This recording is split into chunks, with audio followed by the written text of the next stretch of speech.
Tout d'abord, on a beaucoup de respect pour l'Afrique du Sud, puisque comme vous l'avez signalé, c'est la dernière équipe qui nous a battus après le mondial, et la première et la seule.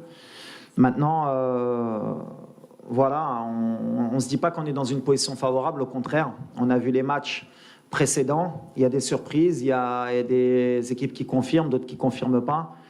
Nous, on est dans l'humilité, comme je l'ai dit depuis un an. On vient avec cette compétition avec beaucoup d'humilité, on respecte toutes les équipes, notamment l'Afrique du Sud.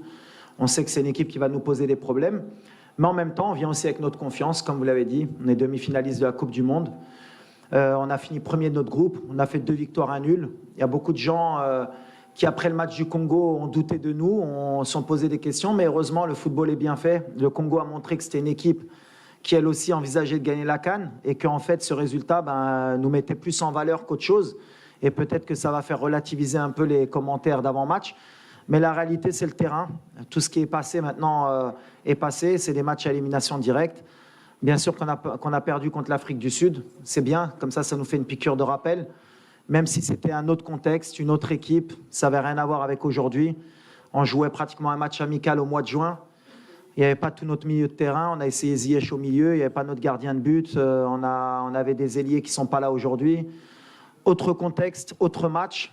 Ça ne veut pas dire que ce match, ils ne l'ont pas gagné. Mais ça veut dire quand même qu'ils vont avoir affaire à une autre équipe aussi demain, qui n'est pas celle qu'ils ont battue.